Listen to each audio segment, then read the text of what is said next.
जब acid base से या बेस एसिड से रिएक्ट करता है, ठीक है, तो ऐसे में क्या होता है, दोनों में से कोई एक चीज दूसरे को क्या कर देती है, दबा देती है, मतलब उसकी प्रॉपर्टीज को बाहर नहीं आने देती है।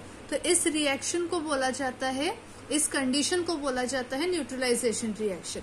ठीक है, तो जब एसिड बेस से और बेस एसिड से, ठीक है, दोनों ही कंडीशन हो सकती है जब ये रिएक्ट करते हैं।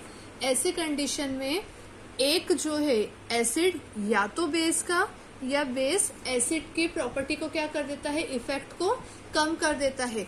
इसी चीज को बोला जाता है न्यूट्रलाइजेशन रिएक्शन। ठीक है, तो यहाँ पे हम लिख लेते हैं व्हेन एसिड और base reduce the effect of other base और acid। ठीक है, ये चीज ध्यान रखना है। when acid और base reduce the effect of other base और acid, ठीक है, इसे बोला जाता है न्यूट्रलाइजेशन रिएक्शन। ये चीज मैं आपको रटने के लिए नहीं कर रही हूँ, समझने के लिए कर रही हूँ, तो जितना शॉर्ट में समझेंगे उतना अच्छा होगा। ठीक है, तो ये होती है न्यूट्रलाइजेशन रिएक्शन। तो ये बेसिक सी है, कभी कभी पूछ लेते हैं, तो आपको पता होना चाहिए कि न्यूट्रलाइजेशन क्या है। तो टर्म से हम ध्यान रख सकते हैं, न्यूट्रल कर देना मतलब इफेक्ट को खत्म कर देना। ठीक है, दूसरा टॉपिक इसी में अपना आता है डाइल्यूशन। ठीक है, टॉपिक है हमारा डाइल्यूशन। तो जब एसिड या बेस ये मिक्स किए जाते हैं वाटर के साथ, तो ऐसा करने पर हीट प्रोड्यूस होती है। ठीक है, इस जो रिएक्शन है या जो हम ये एक्शन कर रहे हैं, एक्टिविटी कर रहे हैं, जिसमें हम एसिड या बेस को पानी में मिलाते हैं, इसी को बोला जाता है डाइल्यूशन। ठीक है, तो हम मिक्सिंग ऑफ एसिड और बेस विथ वाटर, ठीक है, जब एसिड या बेस को पानी के साथ मिलाया जाता है, तब इस प्रोसेस को क्या बोला जाता है, डाइल्यूशन बोला जाता है। और इस प्रोसेस को करते टाइम यहाँ पर हीट प्रोड्यूस होती है। क्या होती है, हीट प्रोड्यूस होती है। तो आपको तो पता ही होगा, जहां जहां पर भी हीट प्रोड्यूस होती है उसे हम क्या बोलते हैं, एक्सोथर्मिक रिएक्शन बोलते हैं। इसलिए जो डाइल्यूशन का प्रोसेस होता है, इसमें एक्सोथर्मिक रिएक्शन होती है।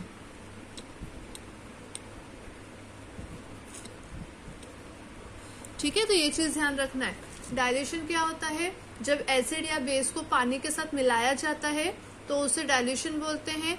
इस प्रोसेस के टाइम पर हीट प्रोड्यूस होती है, और जिन भी रिएक्शन में या एक्शन में हीट प्रोड्यूस होती है वो सारी की सारी एक्सोथर्मिक कहलाती है। ठीक है, यहाँ से एक क्वेश्चन भी बनता है। क्या बनता है कि why acid must always be added to water, है ना। तो क्यों हमेशा एसिड को ही पानी में मिलाना चाहिए, न कि एसिड में पानी को। ठीक है, क्वेश्चन समझे। एसिड को थोड़ा थोड़ा करके हम पानी में मिलाते हैं, न कि एक बर्तन में या किसी में एसिड ले लिया और उसमें पानी मिलाते हैं। उसका रीजन है ये हीट। ठीक है, हीट प्रोड्यूस होती है। अगर आप एसिड लेंगे और उसमें अगर पानी डालेंगे तो बहुत ज्यादा हीट प्रोड्यूस होगी, और उसके कारण जो है बहुत ज्यादा हीट प्रोड्यूस होने के कारण हो सकता है आपको स्किन बर्निंग हो जाए, आप जल जाए, आपके कपड़े जल जाए, कुछ भी ऐसा इंसिडेंट हो सकता है, एक्सीडेंट हो सकता है। तो ये चीज ना हो, इसलिए ये प्रिकॉशन लिए जाते हैं। ठीक है, तो हमारे दो टॉपिक यहाँ पे कंप्लीट हो गए हैं, एक एसिड और एक बेस। अब चलते हैं हम इंडिकेटर की तरफ। थर्ड टॉपिक है हमारा इंडिकेटर्स। ठीक है, इंडिकेटर क्या होते हैं, इंडिकेटर वो होते हैं जिन्हें एसिड या बेस में मिलाने पर वे अपना कलर या ओडर को चेंज कर देता है। ठीक है, तो ऐसी चीजें जिसे आप एसिड या बेस में मिलाएंगे तो उसका कलर चेंज हो गया, या उसका जो स्मेल आ रहा था स्मेल चेंज हो गया, तो वो सभी क्या कहलाते हैं, इंडिकेटर्स कहलाते हैं। ठीक है, तो यहाँ हम लिख लेते हैं बिल्कुल बेसिक में, एसिड और बेस में मिलाने पर, ठीक है, मिलाने पर कलर और ऑर्डर चेंज हो जाता है,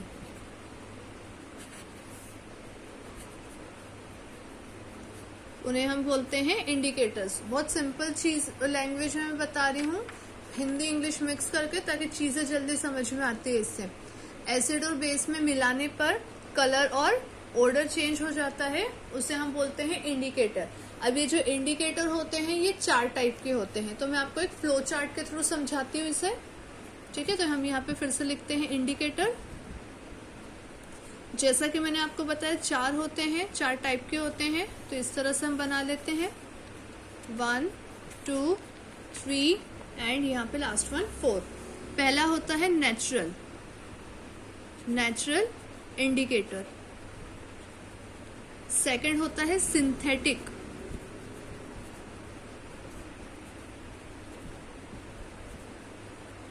थर्ड होते हैं ऑल्फैक्टरी,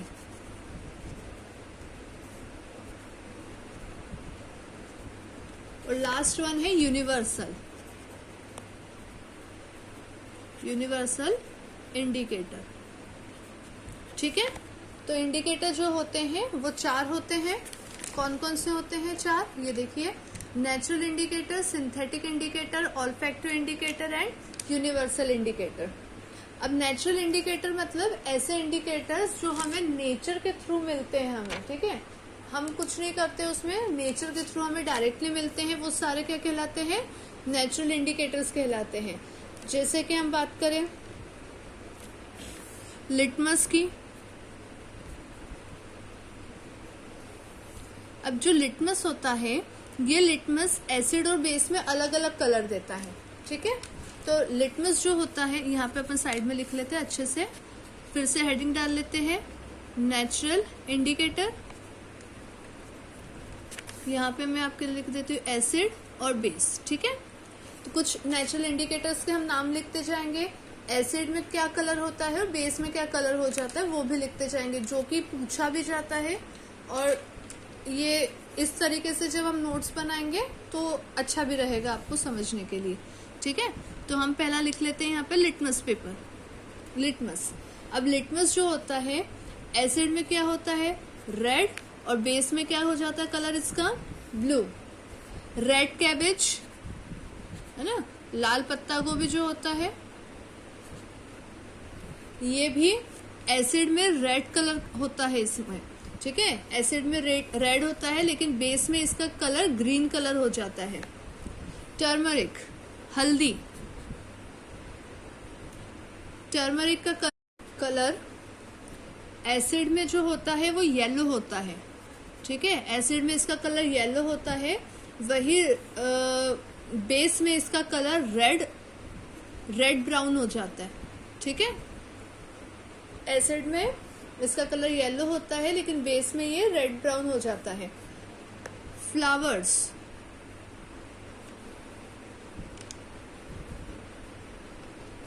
इसका कलर यहाँ पे ब्लू होता है एसिड में, और वही बेस में इसका कलर पिंक हो जाता है।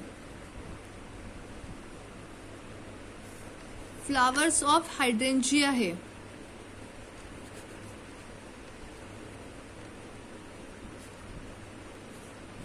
ठीक है, ये एग्जाम पॉइंट ऑफ व्यू से इम्पोर्टेंट चीजें हैं जिसको पूछा जाता है, इसलिए सिलेक्टेड ये कुछ चीजें आपके लिए यहाँ पे मैं शो करी हूँ।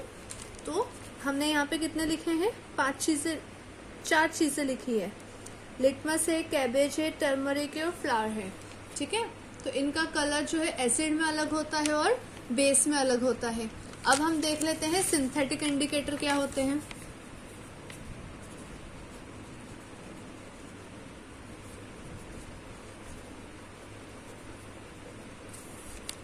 जैसे कि अभी ऊपर वाले में देखा, जैसे कि नेचुरल कुछ हमारे इंडिकेटर्स थे, उसका एसिड और बेस में कलर अलग होता है, ऐसे ही सिंथेटिक इंडिकेटर्स होते हैं। सिंथेटिक इंडिकेटर मतलब जो हमने ह्यूमंस ने बनाए हैं, लैब में बनाए जाते हैं, उनका भी इसी तरह से होता है। एसिड और बेस में जो है वो कलर अलग अलग होता है। तो हम यहाँ देख लेते हैं, यहाँ हम लिखेंगे एसिड, यहाँ लिखेंगे बेस, और यहाँ पर एक न्यूट्रल भी आएगा। न्यूट्रल मतलब जिसका पीएच कितना होता है? 7 होता है, जो ना कि एसिडिक होता है ना बेसिक होता है, जैसे वाटर हमारा हो गया। तो इनका कलर वाटर में भी कुछ अलग होता है। तो पहला देख लेते हैं हमारा मिथाइल ऑरेंज। ये वही लिखवा रही हूँ मैं जो ज्यादा एग्जाम में पूछे जाते हैं, मिथाइल ऑरेंज। ठीक है, मिथाइल ऑरेंज का जो कलर होता है वो एसिड में कलरलेस होता है, कलरलेस। वही बेस में इसका कलर पिंक होता है और न्यूट्रल में भी ये कलरलेस होता है। ठीक है, सेकंड है जो पूछा जाता है ज्यादा, वो है फिनोप्थिलिन।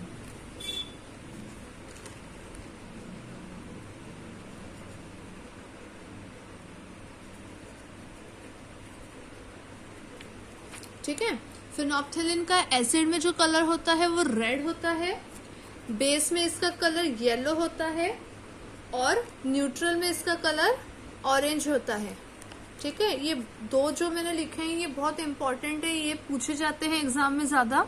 तो इनका कलर आपको ये जिस तरह से मैं जैसे चार्ट बना के एक तरह से आपको बता रही हूँ, इसी तरीके से आप भी इसको पढ़िए, इसी तरह से आप आपकी कॉपी में नोट्स बनाइए ताकि आपको चीजें भी पता रहेंगी, कम से कम चीजें देखनी पड़ेगी और समझ में भी आपको बहुत जल्दी आएगा। ठीक है, थर्ड इंडिकेटर हमारा कौन सा होता है, ऑल्फैक्टरी।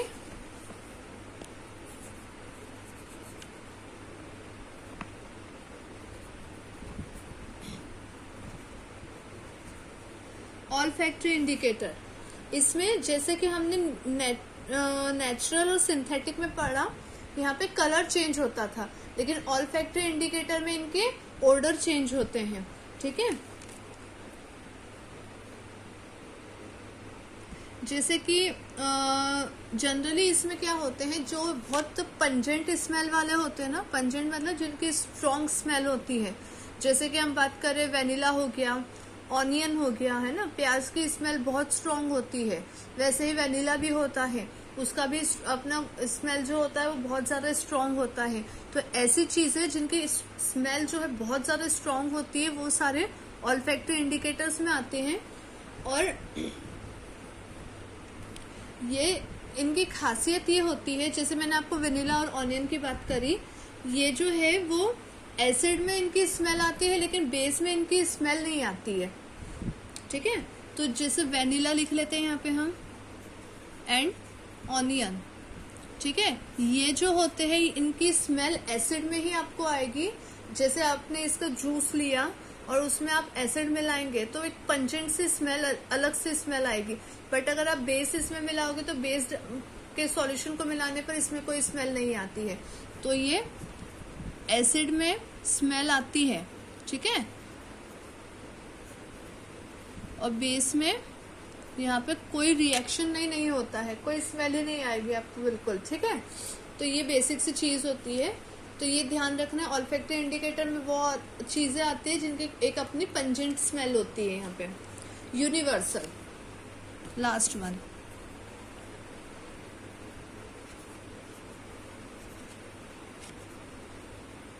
Universal indicator. इनका यूज जो भी हमारे एसिड और बेसिस होते हैं, एसिड और बेस कितना ज्यादा स्ट्रॉन्ग है वो पता करने के लिए इन इंडिकेटर का यूज किया जाता है, टू आइडेंटिफाई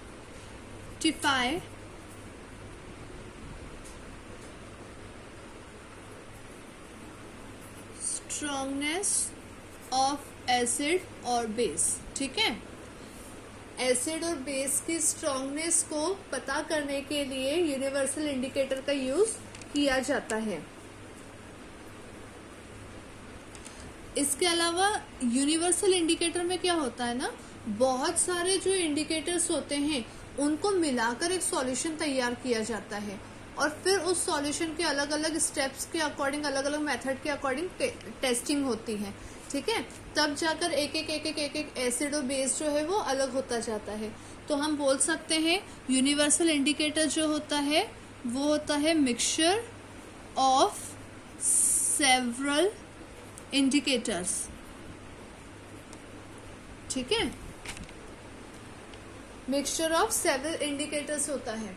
ठीक है, अब हमने जैसा बोला कि सेवरल इंडिकेटर्स होते हैं, तो ऑब्वियस सी बात है कि इंडिकेटर अलग अलग है तो उनका कलर भी अलग अलग होता है। ठीक है, तो अब ये जो इंडिकेटर्स का मिलाकर हम मिक्सचर तैयार करते हैं, जिसको यूनिवर्सल इंडिकेटर बोला जाता है, ये क्या करता है, अलग अलग कॉन्सेंट्रेशन, हाइड्रोजन आयन कॉन्सेंट्रेशन पर अलग अलग कलर को शो करता है। ठीक है, जितना अलग अलग हाइड्रोजन आयन कॉन्सेंट्रेशन होगा उतना अलग अलग ये कलर देता जाएगा, ये कलर चेंज करता जाता है। तो यहाँ पे हम लिख लेते हैं, it gives different colour on different ion, hydrogen ion concentration. ठीक है, हाइड्रोजन के आयन की कॉन्सेंट्रेशन जैसे जैसे चेंज होगा वैसे वैसे उस इंडिकेटर का कलर भी चेंज होता जाता है।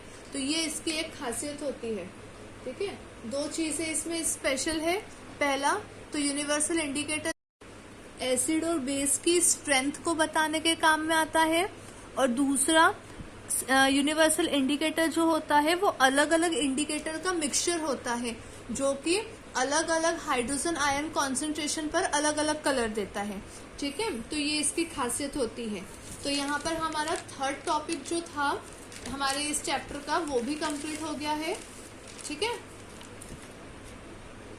अब अगला हमारा पॉइंट आता है यहाँ पे स्ट्रेंथ ऑफ एसिड और बेस।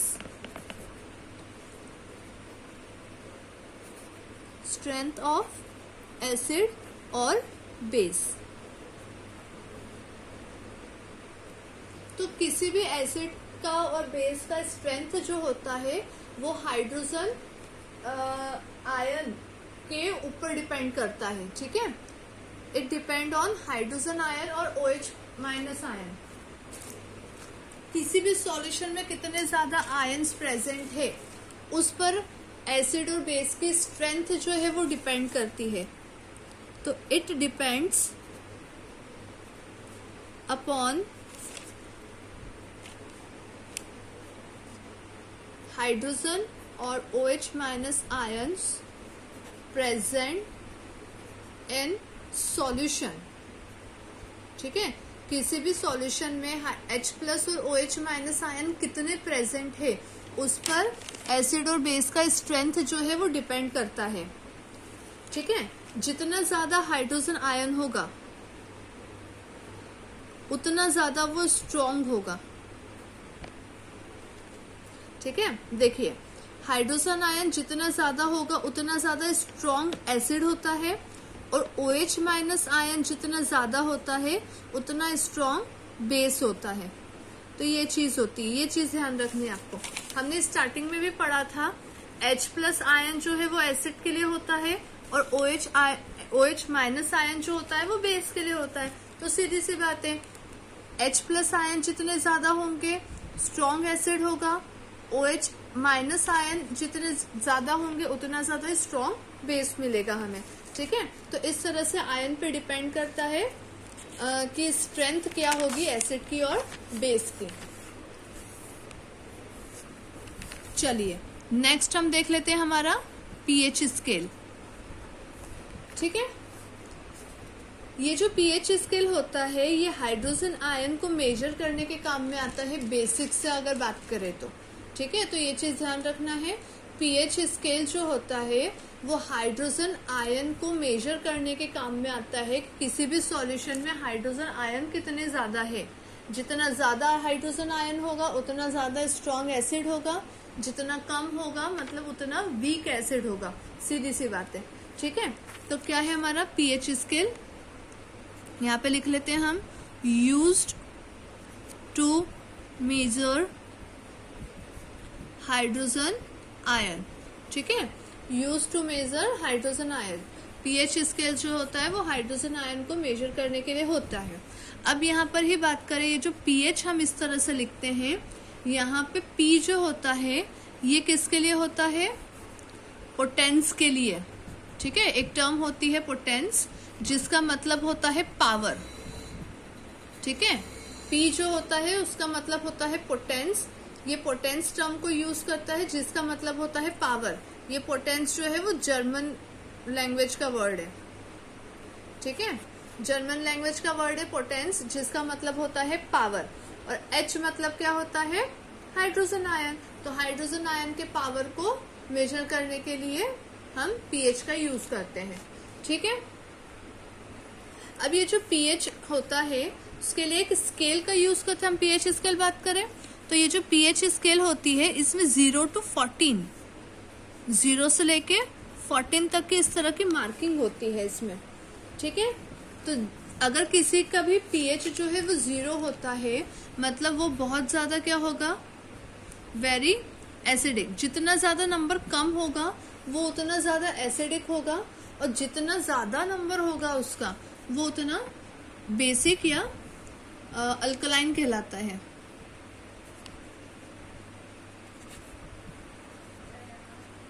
तो चीज ध्यान रखनी है आपको, नंबर जितना छोटा उतना ज्यादा एसिडिक, नंबर जितना बड़ा उतना ज्यादा बेसिक और अल्कलाइन, ठीक है। और 7 जो होता है वो एकदम न्यूट्रल होता है। यहाँ पे 7 जो होता है ये न्यूट्रल को शो करता है, मतलब न तो एसिडिक नेचर का है न तो बेसिक नेचर का है। तो कुछ चीजें होती है जिनका pH आपको पता होना चाहिए, एग्जाम में पूछा जाता है, ठीक है, या उसके बेसिस पे कुछ क्वेश्चन बना के दे दिए जाते हैं। तो जैसे हम बात करें न्यूट्रल, जैसे अभी जस्ट मैंने बोला न्यूट्रल में हम क्या लेते हैं, प्योर वाटर, ठीक है। प्योर वाटर हो गया, ब्लड हो गया, ब्लड को भी न्यूट्रल में गिना जाता है। हालांकि इसका pH जो है वो कितना है, 7.4 है। ब्लड का pH कितना होता है, 7.4 होता है, और इसे न्यूट्रल में काउंट किया जाता है, ये न्यूट्रल माना जाता है, ठीक है। गैस्ट्रिक जूस ये भी पूछा जाता है। गैस्ट्रिक जूस जो होता है इसका pH होता है 1.2। अब देखिए नंबर कितना छोटा है, मतलब ये बाय नेचर कैसा होगा, एसिडिक होगा। तो इस तरह से कुछ चीजें पूछ ली जाती है। तो ये दो चीजें तो ध्यान रखनी है आपको, प्योर वाटर जो हम पानी पीते हैं, या ब्लड, हमारा ब्लड जो होता है उसका भी 7.4 pH होता है, तो ये न्यूट्रल में काउंट होता है, ठीक है। अभी जो हम pH बार बार बोल रहे हैं, इसका हमारी डेली लाइफ में क्या इंपॉर्टेंस है, किन चीजों में ये हमारे काम में आता है। तो हमारा नेक्स्ट टॉपिक आ जाता है अब यहाँ पे इम्पोर्टेंस ऑफ pH।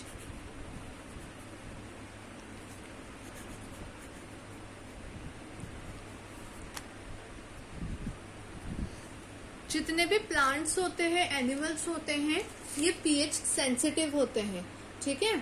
और नॉर्मली जो है वो 7 to 7.8 पर नॉर्मल तरीके से वर्क होता है।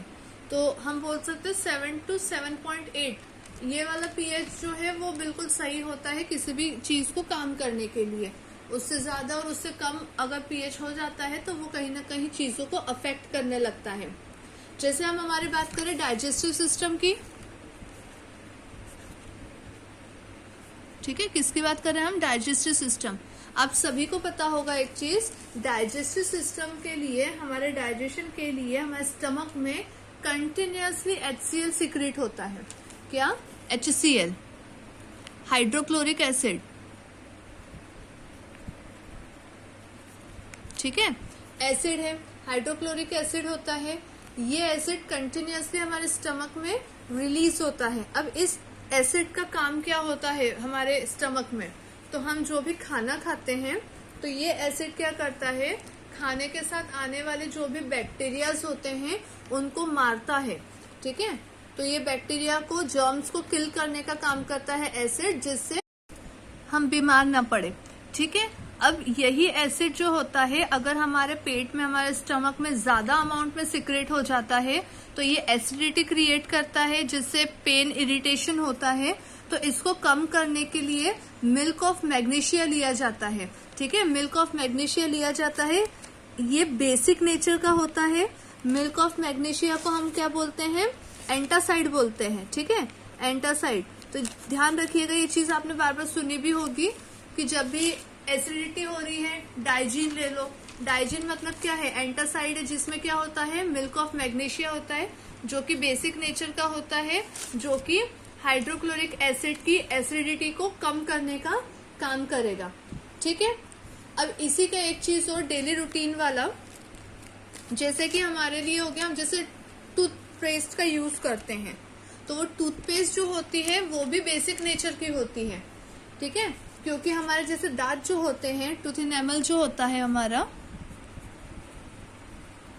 ठीक है, टूथ एनेमल जो है वो कैल्शियम फॉस्फेट का बना होता है, ठीक है, किसका बना होता है, कैल्शियम फॉस्फेट का बना होता है, जो कि हार्डेस्ट सब्सटेंस होता है, ठीक है। ये चीज आपको ध्यान रखनी है, मैं बहुत शॉर्ट में चीजें बता रही हूँ। टूथ एनेमल जो होता है, ठीक है, दांत का जो आउटर कवरिंग होता है वो कैल्शियम फॉस्फेट का बना होता है, जो कि हमारी बॉडी का सबसे हार्डेस्ट सब्सटेंस होता है, ठीक है। लेकिन हमारे मुंह का जो पीएच होता है वो पीएच होता है 5.5, ठीक है।